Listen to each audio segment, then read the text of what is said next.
Hello and welcome back to my channel for another video. Today I'm dishing out my top tips for getting your clothes professionally altered. If you've ever pulled something out of your wardrobe, put it on and thought, there's something just not quite right with how this fits, or if only it were a little bit more fitted here or there, and then return that item to your wardrobe unworn and unloved for another month, then this video is for you.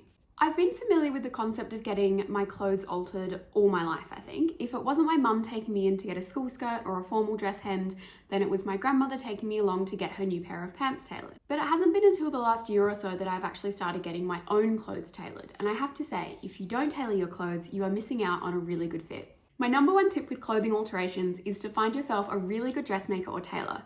Ask your friends, ask your mum, ask your mum's friends, or consult the internet. Don't be afraid to try a few different places, and remember that sometimes it's worth traveling a little further to find someone who's really good. A good tailor or dressmaker will be able to give you a near perfect result, and will be able to talk you through the options and possibilities for your clothes. My second tip is if you're buying something and you know you're going to have it altered, consider whether the item will be worth it. For example, a t-shirt is never going to be worth it, and generally anything made from a jersey material or something really stretchy that's going to bag out within 6 months to a year probably won't be worth it. On the other hand, a good quality pair of wool trousers or a gorgeous dress are definitely going to be worth it. I wear a lot of denim jeans and I really struggle to find ones that fit perfectly, so I look for jeans that meet particular requirements, and then I know the cost of any alterations will be worth it. Remember, these pieces don't have to be super expensive for them to be worth it either. It's more about how long you have the item and how often you'll wear it rather than the initial cost of it. For example, if having a great pair of jeans or a skirt altered is going to make you wear it more and feel great in it, then do it. There's absolutely no point saving alterations just for occasion pieces. My third tip is to make sure the original item of clothing fits you as best it can before having it altered. The most successful alterations are going to be within about one size of the original item of clothing. Remember that it's really hard for a dressmaker to let anything out, and this is really best reserved for emergencies. For example, if you're having your mother's wedding dress altered to fit you, then it's worth asking about letting it out. But for anything else, just don't buy anything that doesn't fit you, even if it's a really good deal. It's much easier for a dressmaker to take something in or hem it, so anything that requires taking fabric away from the original garment is not going to be too difficult, but again, if you're changing the size significantly, then you could run into other fit problems. You want the item to mostly fit you the way you want, say 70% of the way there. You're really looking for something that mostly fits and suits you, save for one or two imperfections. As I said, I really struggle to find jeans that fit, particularly those gorgeous vintagey rigid denim styles. If you're a skinny jean wearer, which I am myself from time to time, then you're really better off just finding a pair that fit off the rack, because the stretch in skinny jeans will cause them to lose their shape over time anyway. So basically, when I'm looking for a pair of rigid denim jeans, I'm looking for a pair that fit how I want them on my legs and my hips, and then they often have a gap at the back, which I call the bum gap. And this is what I get the dressmaker to take in. It's really important to wear these jeans around the house for a bit before you take them in for alteration, as the fabric can slacken while you wear them. And it would be super disappointing to take a fresh pair of jeans in, have them altered to fit perfectly, and then have them to become slack after wearing them for like a day. Just make sure they're not dirty or smelly before you take them into the dressmaker. I've had these two pairs of jeans taken in with great success. This pair of ASOS Farley jeans were always too big for me, and I really should have returned them, but I think I wore them for too long and then couldn't send them back, and then they bagged out and it was terrible.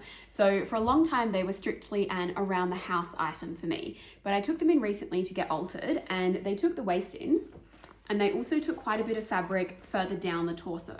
And you can see on the back, you can barely tell that any alterations have been made. The seam is slightly different along here, but really no one but me notices when I'm wearing them. And then what usually happens with jeans when they get altered is that there will be a little seam at the back, which is hidden by this belt loop here. So you can see, if I put that up really close, there's a seam there that wouldn't have been there when the item was made originally, but that's like barely noticeable. I'm sorry I don't have a before video. I had these things tailored before I decided to make this video, but I hope this gives you a good idea anyway. So here you can see that the jeans fit really well. They're snug at the waist all the way around, so there's no gapping at the back, and they generally look very flattering. And even though she took a lot of fabric out of the bum, you can't really tell they've been altered. And then the other pair of jeans that I've got are the Topshop raw hem straight leg jeans. And for these ones, they fit me a lot better than the ASOS Farley jeans did originally. So I just had like, I don't know, an inch or so taken out of the waist. And the only thing that I noticed that the dressmaker has done is that little seam just there, which is barely noticeable. No one would see it. It's entirely covered by the belt loop. And I have worn both of these jeans just tons and tons of times since I had them altered.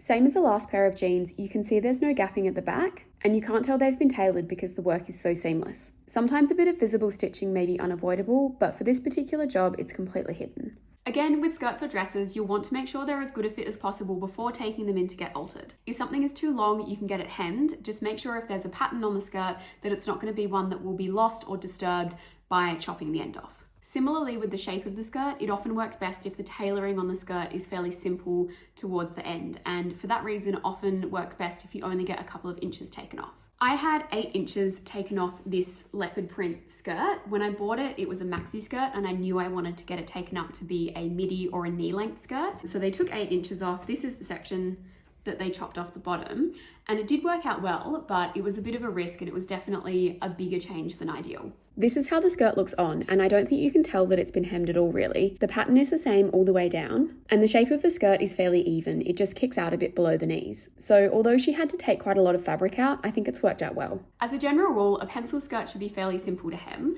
A bias cut skirt or one made from a soft, slinky sort of fabric like this will be more flimsy to work with, and so you might have to pay extra to have it hemmed. And then any skirts that have sort of ruffles or tiers or a fishtail on the ends might look a bit odd if it's hemmed too much, so you'll have to consult your dressmaker on what's possible. Skirts can also be taken in at the waist. I have exactly the same problem with skirts as I do with my jeans, where they fit my hips and not my waist. So I often have them take off an inch or two from the waist to give it a more tailored fit. Dresses are definitely the most difficult piece of clothing for me to find. I find they're always too tight on the chest, they're too long in the waist, or they're too long in the skirt. And I feel like they have to fit so many different variables from body to body. V-neck styles and wrap dresses in particular seem to cause me a lot of trouble. They tend to gape at the front, leaving my chest a bit too precariously open.